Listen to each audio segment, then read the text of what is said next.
Good evening. Welcome to the Chapel of the Cross. Thank you for being with us from wherever you're joining in this live stream from.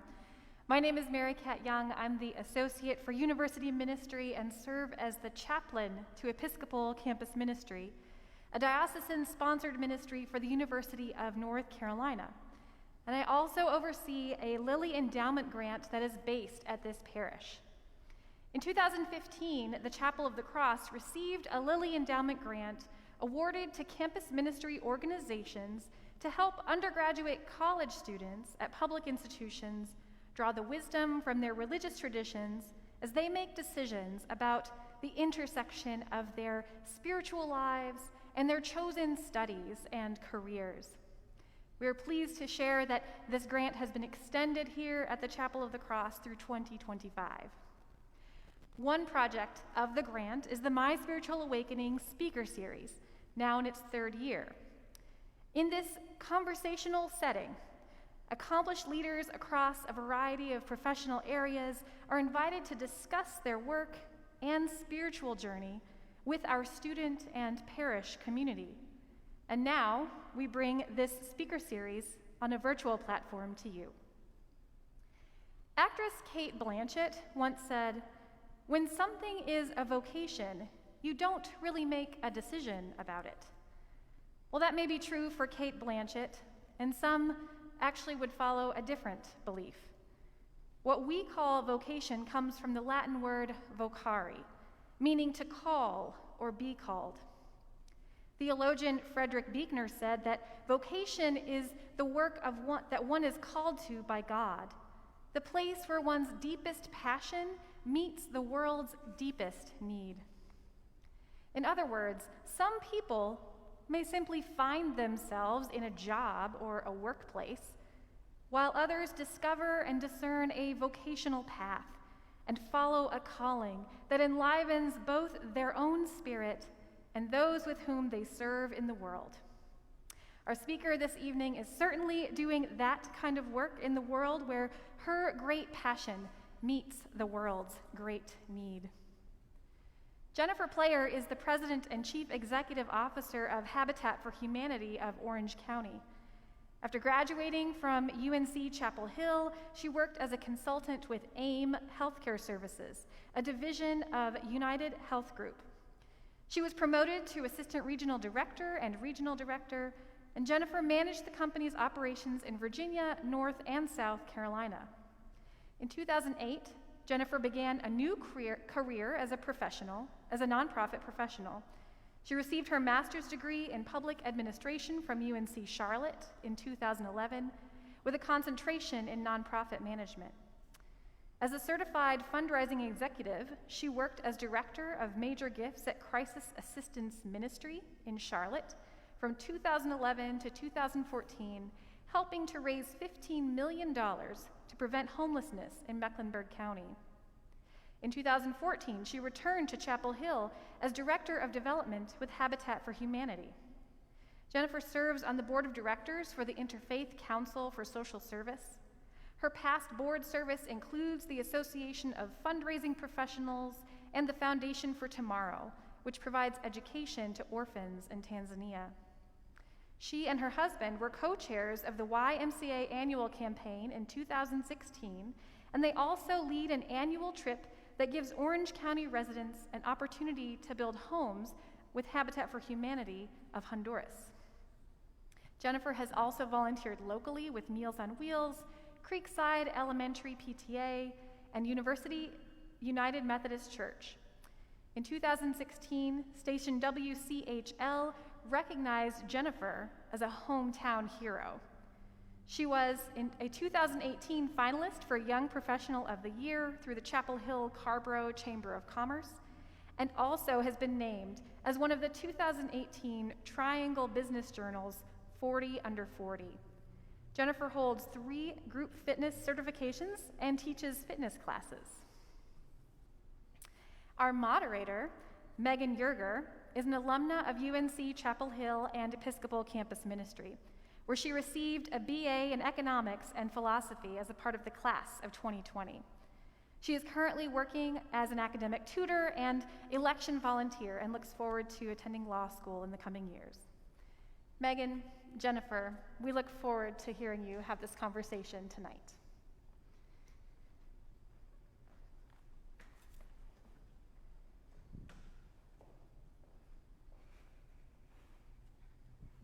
Thank you, Mary Kat, for that great introduction. Jennifer, I'm wondering if we can just start out kind of explaining what Habitat for Humanity does and what you do there and what affordable housing is. Thank you, and thanks so much for having me tonight. I am excited, a little nervous, but mostly excited. And as Mary Kat said, I started with Habitat in 2014 as the Director of Development, and then moved into the President and CEO role when our Executive Director of 26 years retired in December of 2018. Habitat, we're here in Orange County with the Habitat affiliate, but Habitat for Humanity International works in 70 countries all over the world to provide homes, hope to people who otherwise would not have a decent place to live. And there are 1,200 Habitat affiliates in the US, and we are one here in Orange County, North Carolina. And can you speak to what the affordable housing crisis is and why it's important? The affordable housing crisis is, again, it's all over the world. It's certainly not isolated to Orange County, but I know the most about Orange County locally. And here in Orange County, we are somewhere between 12 and 13 units shy of having enough affordable housing units for our community. And so what that means is that people who serve our community, who work at the hospital or work at the university, who teach school or teach preschool, those types of jobs, they can't afford to live in Orange County where they work.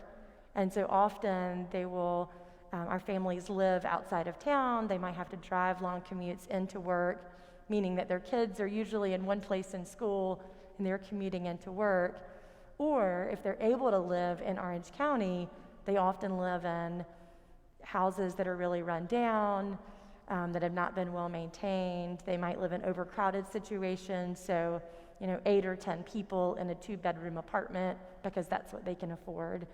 So here in Orange County, really our goal is to build homes, but also to build hope for people so that they know that there is something there for them, that they can live affordably in a safe home, and that they can live in the community where they work. And ultimately, it means that our entire community becomes a more diverse and vibrant place to live. So definitely we're here to get to know why that is such a passion for you and why obviously it's a very important issue, but how you found yourself there. So to kind of start to understand the spiritual framework in which you are now, live in now, I'm curious as to the relationships that you had growing up and in childhood and up until college that have sort of made you spiritually in the place that you are now to, know that your place is at Habitat for Humanity and that your calling is there. So yeah, I'm wondering what relationships you had in childhood and growing up that were really monumental for you spiritually. Well, I'll have to start at the beginning, Yeah. And that's with my mom.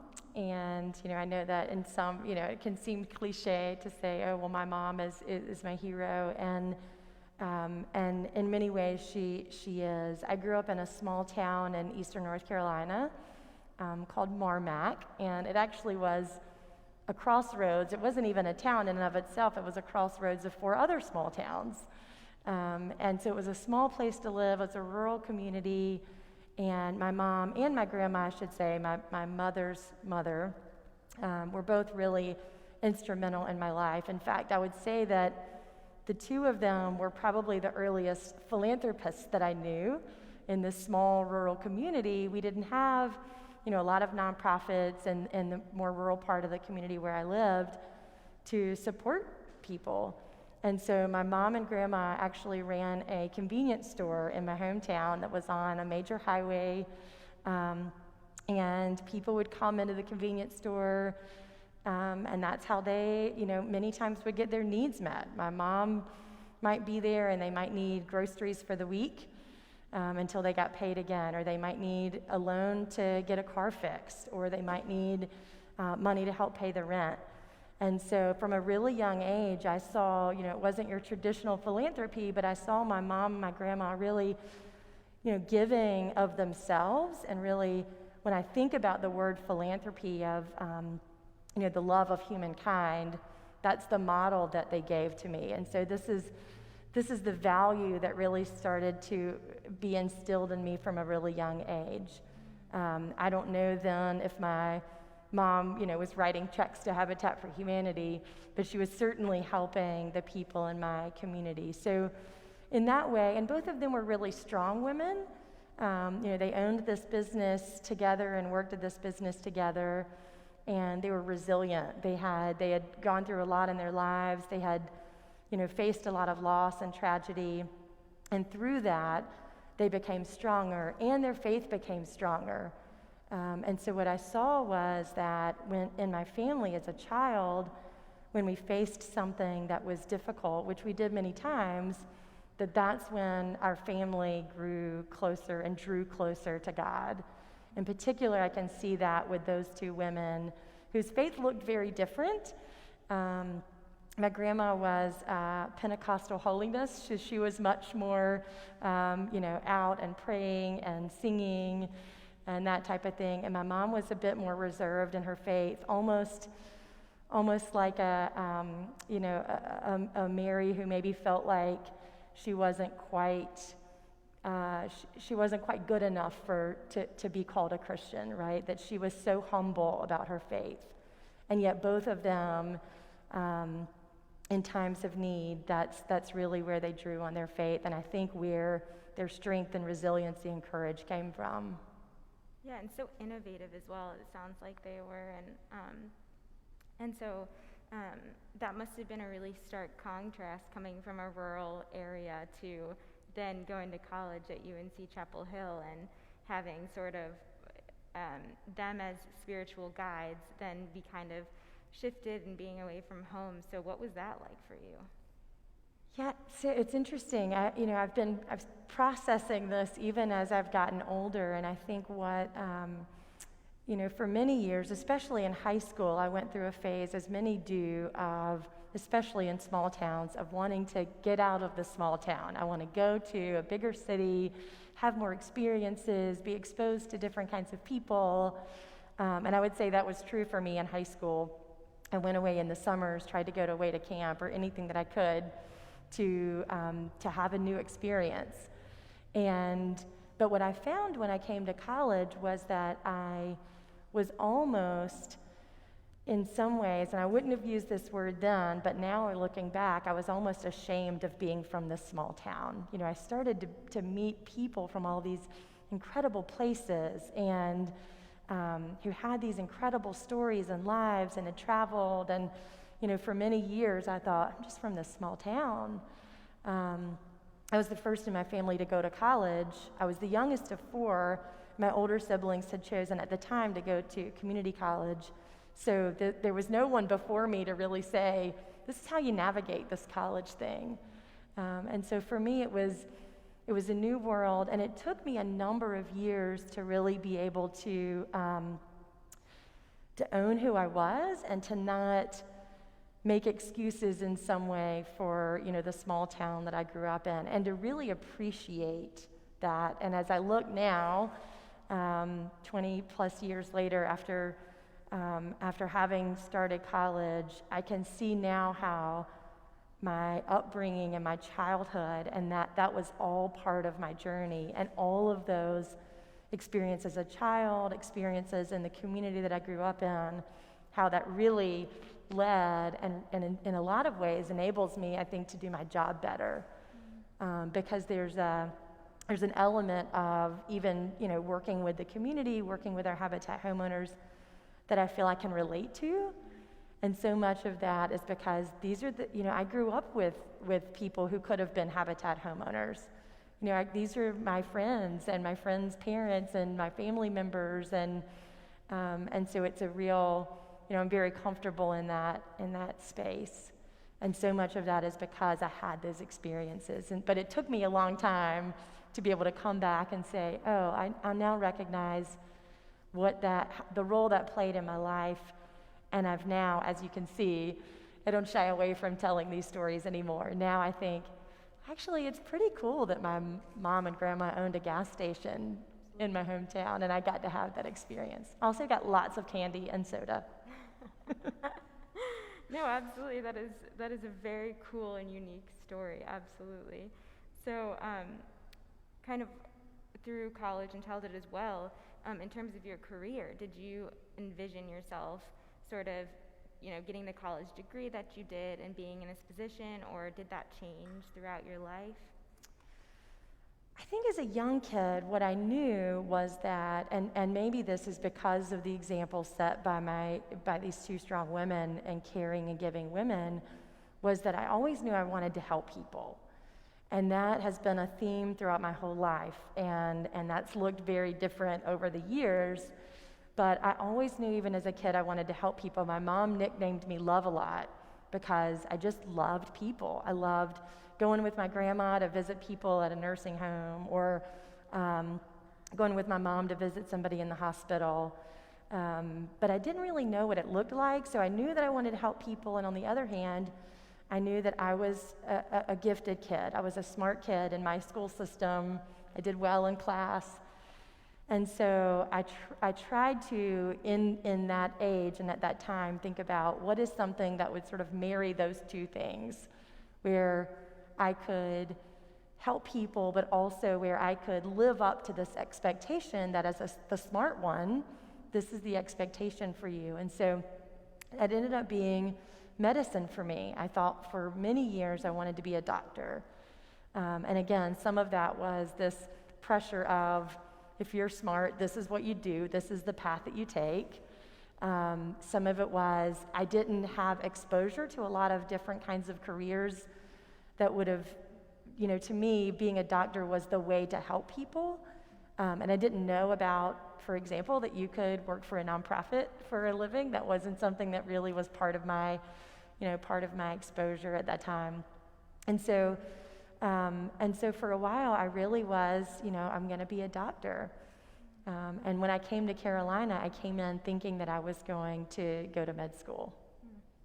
I think that's really relatable for a lot of college students. I don't know what the statistics are, but they are, high, thinking that we're going to go into STEM because, that's what we're supposed to do. That's what, like you said, like what smart kids do, but then realizing that there's so many other options. So I think you're a very lived out realization for so many, undergraduate students. So then how did you go through the process of deciding maybe not going to be a doctor, but maybe I'm going to pick these other majors, and what were they, and how did you discover them? I wish I could say that I chose that intentionally. I think Chem 11 kind of chose that for me. My first semester had an 8 a.m. introduction to chemistry course, which was taught by Holden Thorpe. And I learned that there was, a group of students who took notes in class and you could buy them. And I decided, well, why do I need to get up and go to an 8 a.m. class when I could just buy the notes from someone else? It was a legit practice that you could buy through the student stores. They were supposed to be supplemental, I learned. So I ended up with a C in that class. But what it told me more so was that this was not motivating for me. This is not something, if I couldn't even get out of bed to go to class, clearly I'm not going to be able to go to med school for these many years. So I started trying to look into what are some other things that I knew about myself. I was still learning who I was, still I'm learning who I am, but certainly was then. And one thing that I had enjoyed growing up was being in front of people. So, I sang in front of church many, many times as a kid. And so I thought, maybe I need to be in front of people in some way. But because I didn't do that a lot, Carolina, so much is really competitive here. And so there's no way I did sing in the Glee Club when I was here, but that didn't seem like it was going to be a career. So for a stint, I decided to do the journalism school, and I did broadcasting. So I thought, well, that's in front of people, and that's public speaking, and I'm comfortable, and I like that, until I realized that I didn't really like watching the news. In fact, I had a girlfriend who got in my car once and tried to turn the radio station to NPR, and I thought, no, we don't you don't listen to the news in my car. So I thought, this is not a good fit. But I stuck with that and thought, maybe there's something else. Maybe there's something else there. And ended up taking a class that was an elective, and it was a performance of literature class through the communications school. And something in that class just clicked. I mean, the professor, Paul Ferguson, he's still here at UNC, was just dynamic and fascinating. And I learned that it was something I was really good at. And it was one of those moments that I thought, and I've had conversations with some of my college friends about this, that, undergrad in particular, maybe that doesn't have to be what I'm going to do for the rest of my life. Maybe it could just be something that I enjoy, that I'm good at, and that gets me the grades that I want and that I need. And so that's what I did. I ended up studying communications, which to me, I did think, because I don't want to go on to be an actress somewhere, that I didn't necessarily want a degree that was drama or fine arts. And so communications worked. I took a lot of communications classes, but my focus was performance of literature. So I performed poetry and kids' stories and Southern literature. And so I fell in love with books. I fell in love with particularly Southern literature. And again, it was another one of those stepping stones for me starting to appreciate my roots, because I would read these novels from these local, really famous, incredible writers whom we got to meet, which was great. And I would read these stories and I would see my childhood, and I would see my parents and my, Uncle Ricky and my Aunt Doris. I would see these characters in my own family, and it gave me, a real appreciation again for my Southern roots. So I ended up graduating with a degree in communications, still not really sure what I wanted to do, but at least I had a degree. And still though, so I sort of got that performance piece, but I still was missing the, how am I going to help people? That still wasn't quite there. Mm-hmm. And did your spiritual life during college at all influence those decisions, or did they influence who you were and how you grew during that time, and then kind of your post-college life at all? Yes, all of that. I would say my spiritual life in college was sort of like a grandfather clock. It was like I would swing from one pendulum to the other.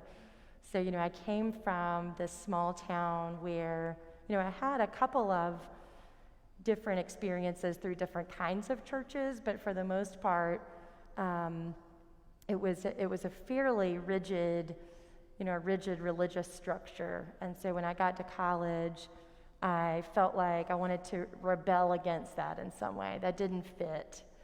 And so the pendulum sort of swung my first year to, I'm going to go to the frat parties and I'm going to go out.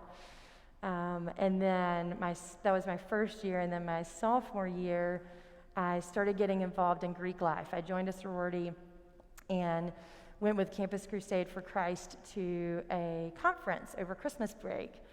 And my college roommates will laugh because I came home from this conference and I said, if there's any beer in the refrigerator that's mine, you can have it, because I am done with this. I'm not drinking anymore. So I sort of went to this other pendulum, stayed there for a while. And so it's sort of, for those 4 years, it really felt like these extremes. There was and none of that really felt true to me. But I would go from this one extreme to the other. And at the same time, realizing that, my faith is really important, but neither of those extremes seemed to work and seemed to really fit with who I was and what I wanted my faith to be. But in that time, I really did get involved in Campus Crusade for Christ, and I spent a summer doing a summer project in San Diego, and then I spent a summer in China, also on what they call summer projects. And so after graduation, I was trying to decide what I wanted to do, and I was really deciding between going to China for a year to be a missionary, or going to, actually ended up running into this really cute boy on campus named John Player, who had just returned from a mission trip to Guatemala with an organization called Mercy Ships. And he had come back to Chapel Hill for grad school. And so I learned about this organization, ended up switching and not going to do mission work in China, but I went to Africa instead. So I did a program that was through a nonprofit called Mercy Ships, and they did medical mission work. I was part of a discipleship training school. So you went, it was basically like Bible study during the day, and then you did mission outreach. But it was the first time that I really started to grasp the concept of putting God's love into action. Before that, the mission work that I'd been part of was more about proselytizing and bringing people to, sharing the gospel and bringing people to Christ. And this was the first time with Mercy Ships that I saw that it really was, how do we live out our faith? And how do we live out these values in a way that these people who are coming to us for medical care see the love of God through our work and through our care for them. And so I was there for a while, came back. And then after that time, I was again at a crossroads of thinking, do I want to go back to Africa? I'd been offered coincidentally a position with a performance group it was a medical ship. And there was a performance group that really sort of shared the gospel through song, especially in countries where they didn't speak the same language. So I was at this crossroads, and I learned that we had had a family tragedy while I was gone to Africa. And something just felt like my family was not in a place where this was back before we could really communicate over internet. That we didn't have a lot of communication. It was very spotty. And I thought, I don't think I can really do that to my family, going back across the other side of the world after we had had this death in the family. So I said, I'm going to stay here. I didn't want to move back to my small town, so I stayed in Chapel Hill. Ended up getting a job working at Acme, waiting tables. And I remember, actually my mom told this story recently, that she was supplementing my income since I wasn't really making enough to live off of with my tips at Acme, or maybe I was making enough and then spending it. And she just told me this story that she called me and said, you need to get a job in 2 weeks. Wow. And she said 2 weeks later, you had a job. And that was the job that Mary Kat was speaking of. That was, it was a company called AIM Healthcare Services.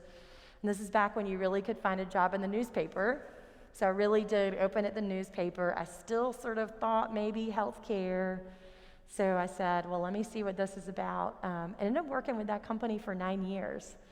So it started out as a push from my mom to just get off of her. She's still working at the convenience store to pay for me to have this lifestyle in Chapel Hill. So finally, she was like, no more.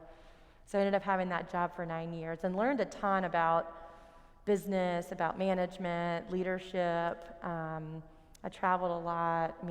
It was a really good fit. My husband he finished up his graduate program here, and we moved to Richmond, where he was in law school, and then we moved to Charlotte.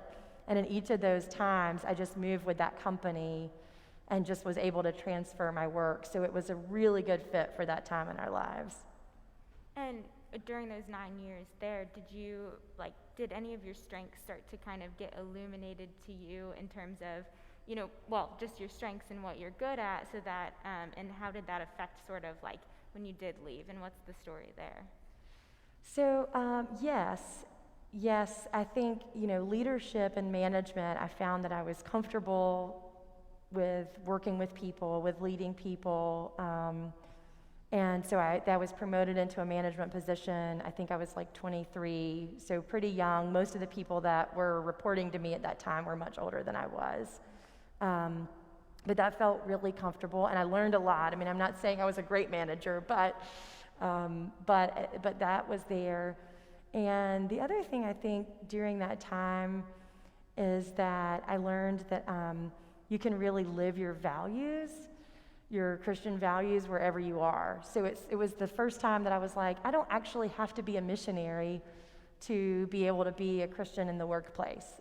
It also doesn't mean that I have to try to, share the gospel with someone at the water cooler, but, going back to that time in Africa when it really is about, living out your faith, so that other people can see that. So that's something I learned during that time. And I was spending a lot of time volunteering. So my husband was in law school, and while I had friends there, I did spend a lot of time volunteering. And he's the one who said, when I graduate, you should actually think about maybe studying to go work for a nonprofit. And I never considered that before. That's one piece of advice, is get a really good partner who supports you and encourages you. But it had never crossed my mind. I didn't even know that was a thing. So I started researching that, and then when we moved to Charlotte, I applied and started, I took the GRE and started grad school at UNC Charlotte. And that began, I stayed with my company because I had a salary that but that at that time had really come to expect. So I stayed with that company through grad school and also decided to start a family. So it was a crazy time where I was working all day, I was at class at night, and then I also had a newborn at home. Wow. So it was a crazy time, but that was the beginning of that transition into the nonprofit work. And I'm curious, why it seems like along the way you kind of had these pushes from other people, but that worked really well for you, which I think is probably relatable for some people and not for others. But I'm curious why you think that your husband said maybe you should study nonprofit management and maybe you should go into the nonprofit world. What do you think? Obviously it seems like he knows you really well, maybe the best out of anyone. Mm-hmm. So what do you think that he saw that where he said, you know what, maybe you should do that, and you hadn't even thought about it before? I think that's typical of people, is that we tend to not see our own strengths sometimes. And I think other people, especially those who care and love us, often can see things in ourselves that we don't see. In fact, he was the one, when I applied for the job at Habitat, he's the one who said, that's your job.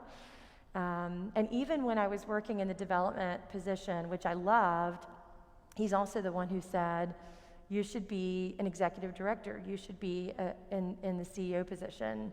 And so it's these things that he saw that I might not have even been confident at the time to apply for the job or apply for a promotion, but because from the outside he was able to see that. And so I think sometimes we're just so critical of ourselves. We think about all the things that we can't do.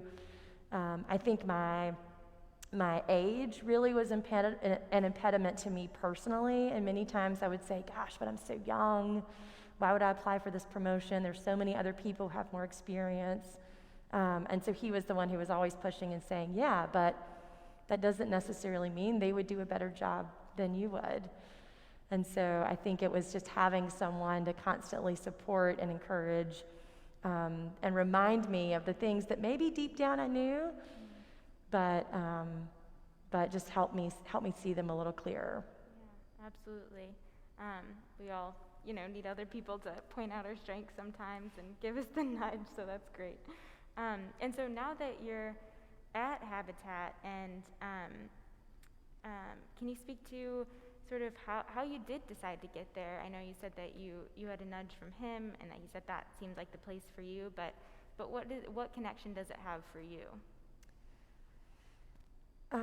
So the job at Habitat really is, in my mind, as I look back, it's probably one of the times that I felt God open doors and align things in a way that I just couldn't look away. Sometimes it takes time, and I'll look back and I'll say, I really feel like that was God's hand in helping that happen. I look back at, the job that I even got in Charlotte and how, I really was not qualified for that job. But there were people that he had put in my life that allowed me that took a chance on me, that supported me. And so I look back and I see that, but this was one of those moments that everything just fell into place so clearly that I couldn't see it as anything except divine intervention. Really, that's what it was. We were happy in Charlotte. I loved the organization I worked for. I saw lots of possibilities for advancement within that organization. I was learning a lot about what it meant for, learning a lot about poverty and people who, the importance of housing and people who sort of lived on the verge of becoming homeless. And I loved it, but we had traveled back to Eastern North Carolina, and we were on this long drive back to Charlotte, and we had talked fondly, of course, about our college town, and wouldn't it be great to move back to Chapel Hill? And we had some friends who were raising kids here, and he jokingly said, because our kids were very young, I think I had a 1-year-old and a 4-year-old, and let's just say they did not do well on long car trips. And he jokingly said, well, if we lived in Chapel Hill, we'd be home by now.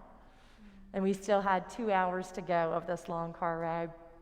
And I said, well, I wonder if there's any fundraising jobs in the area.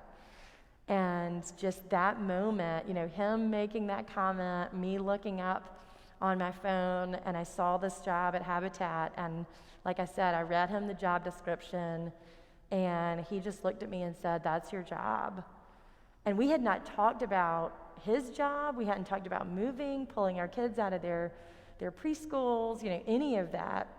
But the snowball began, and I said, do you really think I should apply? And of course he said yes. But looking back, there were just so many things about that and the way that that happened that, I just know that God had his hand in it. And even now when I look at my work at Habitat, I think, I'm not saying I'm going to be at Habitat forever, although I'm not saying I won't be either, because there are a lot of people who spend their careers at this organization. But it's very clear that that was where I was meant to be, and that this is where I'm meant to be right now, fulfilling my purpose. And kind of switching gears a bit, but still talking about Habitat. Obviously we were supposed to have met many months ago in March, and things have really changed since then. But obviously one of the major things that COVID-19, one of the big things that COVID-19 has done has adversely affected our economy. And so I'm wondering what effect that you've seen that has on the housing crisis, both in Orange County and nationally, or whatever you might know about that. Well, the affordable housing crisis is going to get worse because of the pandemic. The numbers are anywhere between 30 and 40 million people who are at risk of being evicted. Fortunately, the Habitat homeowners that we work with are in a fairly stable position from an employment standpoint. Their housing payment is stable. There are a few homeowners who have had some challenges that we're working with them on being able to catch up on their mortgage. But nationally, evictions have already started, and it's going to be a huge crisis. And we're going to see that play out locally here too, and we are seeing that. I know the county has seen, a tremendous uptick in the number of calls that they're receiving from, just for emergency assistance for rent.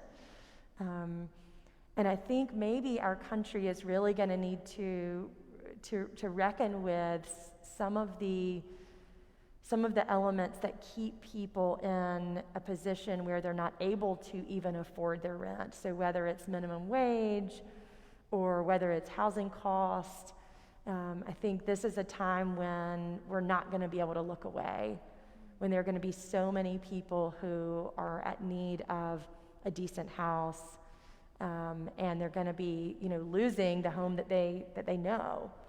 And maybe that home isn't even a quality home, and maybe that home isn't even affordable or up to standards, but it's still, they at least have a roof over their heads. Right. And so it's tragic, but I think that this is going to be a long road. I know Habitat International, both from the international side, but also in the U.S., is really challenging our local affiliates to think about how can we do more. It's a crisis that's a financial crisis, an economic crisis, and a housing crisis. And in many nonprofits, it would be easy to sort of clam up and say, this is scary. We don't know where our funding is going to come from, or if the government budget is going to stay the same. We don't know if our donors are going to keep supporting us. Our fundraising events are cut. We can't have volunteers on site. And Habitat International, I think, is really pushing us to say we have to step up to this moment. We are, I was listening yesterday to a CEO of another Habitat affiliate who was saying, we're prepared for this, our organization, and they're talking about the collective Habitat organization is prepared for this moment. We can do more, and we have to do more. And that kind of makes me think about leaderships in these positions, and you're obviously a leader in this Habitat for Humanity Orange County. And so how has sort of all of this and COVID and having people work from home and having all of these changes happen affected, your own understanding of what it means to be a leader? Well, I'm at home with my kids. And so just, out the gate, I think that that our team and our staff has a leader who is pulled away often, who is distracted often. And I think it's been, not because I'm a working mom, I've had to say, I've been able to say, I know what it's like. I know what you're going through. There's someone on our team in particular I was talking to the other day who is one of those, keep their head up and they forge through no matter what, and they're just going to keep going. And I just said, how you doing? I mean, you've got kids at home. How is that? And do you find that you're having to work at night, or how are you balancing it all? And otherwise, I don't think that he would have said anything. He would have kept going. But I think because they know that I'm in that situation myself, that it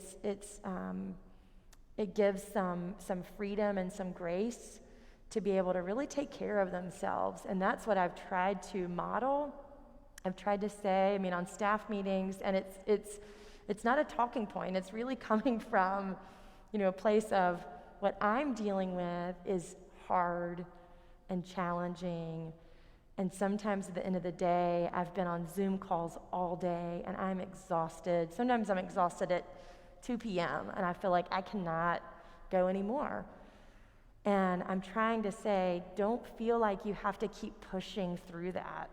Take a break, take a walk your dog, eat some ice cream, whatever. Take care of yourself. And I think one of the leadership skills to me that's the most important right now is empathy, is really being able to understand where people are coming from and to be able to say, work is not the most important thing. And also to recognize that people just aren't able, we're in a global pandemic, and you've probably read dozens of articles about the mental health and the impacts, and people just aren't able to produce the way that we normally do. There's just too much happening, and there's too much happening in our hearts and our heads. And so I think to be able to say, that's okay. If you need to take off early today, that's okay. And if you need to come back to that or tell somebody, I just don't have the capacity to take that on right now, that's okay. Take care of yourself, take care of your family. And also recognizing that, with what's happened since the murder of George Floyd in our country too, is that many of our teams and employees and staff members are also dealing with the conversation around race and justice in a very deep personal way that I can't understand. So while I think that has deeply impacted me, I can't understand how it impacts the people who have to watch the news and then have to wake up in the morning and feel like I've got to come in and show up at the staff meeting as if nothing happened and give my update, right? And so it's sort of both of these things. And again, I think it just comes from, allowing people to speak their truth and to be honest about where they are, and to recognize that really our staff is the most important thing. We love what we do, we love our homeowners, but to me, our staff is our number one asset, and that's my first priority. And you spoke a little bit about George Floyd and how that affects personally the people that you work with and George Floyd's death. And also there's been this huge civil rights movement that's been happening as well since we were meant to speak last March. And something else that, along with police brutality, which is hugely important that we talk about, I know that housing historically has been a way that we have really upheld racism and racist structures in our society. And so I'm wondering if you have insights into that, or ways that you've seen that racist structures are at play because you're so close to housing and housing structures and affordability. Even recently, there have been a number of articles and research studies around the wealth gap in the United States, and the fact that white families own 10 times more wealth than black families in our country. And that's been predominantly through being able to own land and own homes. And so there's, just so many examples. There's a great book called The Color of Law that goes through, systematic racial segregation over the course of our country's history, from redlining to the GI Bill to public housing, to, building suburban homes to covenants. There's a lot of examples of how that has shown up. And what it means is that over the course of these generations, white families have owned homes, have built equity, built wealth, and have passed that down to their families and to the next generation. I was really fortunate when I went to buy my first home that my family was able to give me a down payment for that home. I would never have been able to afford a home otherwise.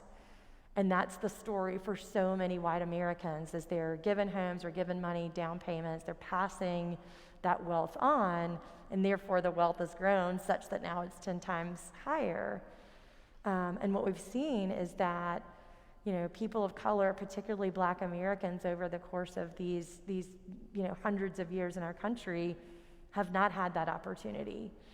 And, that housing discrimination was legal during my parents' lifetime, right? This is not that long ago that was legal. And we still see huge disparities particularly in home ownership. So I think black Americans right now are maybe 45% roughly of black Americans own homes, compared to 76% of white Americans. So there's still a huge disparity there.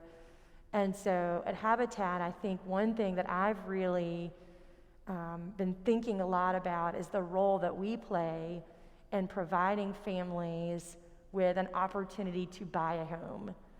And so there's a need for affordable rentals, and there's a need for all sorts of affordable housing, but the niche where we are is that for the first time, a family can own a home.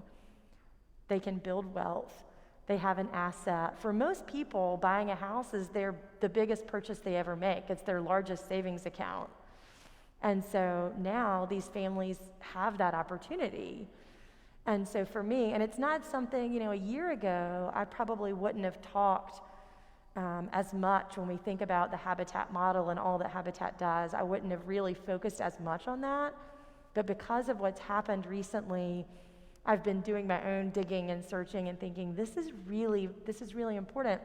And a lot of the research studies say now that it is the number one way of reducing that wealth gap is to be able to invest in people of color owning their own homes and building wealth and equity through the homeownership process. Wow, so to sort of wrap up, I want to give you an opportunity to say whatever else you feel like might need to be said, and I think it was wonderful, and you gave great insights, and so thank you so much for everything that you shared and said, but please say whatever you might want to wrap up, and then also I want to give you an opportunity to comment on what undergraduates and college students might be able to do to support or get involved with Habitat for Humanity. Thanks. This has been a long time coming. It was over a year ago, I think, that we even started talking about this night. And it looks very different, but as I was saying earlier, it was a great excuse for me to as I was thinking through my story, to think through the people who were really important and instrumental along the way. In fact, yesterday I emailed a couple of people and said, hey, I don't know if you can make it, I don't know if they logged in, but I just wanted you to know that you were really pivotal in my career path and in me being to where I am. So that was a great gift for me. And so it's been really great thinking through and challenging, you've challenged me to think about things in a new way, which is fantastic. And I think we touched on a lot. I think one of the things as we end and think about that intersection of faith and vocation and faith and purpose, I guess I would just close by encouraging you and all the other college students and recent graduates to not dismiss any experience. As I look back, I can see how each of those experiences, whether it's working as a waitress or nannying or working at the healthcare company, whatever it is, travel, how each of those experiences has really helped me along this journey, and how God has been able to use so many of those experiences to bring me here. The good experiences, the hard ones, and so God has a way of using that for good and turning those things into good. And one day, when you're able to look back, and I hope 20 years from now, I'll be able to look back again and see how the next 20 years I've had even more opportunities to learn, to grow, and to be able to continue learning and growing on my journey. Thank you so much, and Thank you taught you. me so much as well. It's been awesome to get to know you. And thanks to everyone who tuned in. I'm so glad we could be here at Chapel of the Cross, and I'm very thankful to the Lilly Endowment for being a sponsor for my Spiritual Awakening speaker series. And to learn more about the grant and our Episcopal Campus Ministry, please visit thechapelofthecross.org. Thanks to everyone who has made this happen, Reverend Mary Cat and Paul Ashdown and Nick and Rebecca. So thank you so much. Thank you.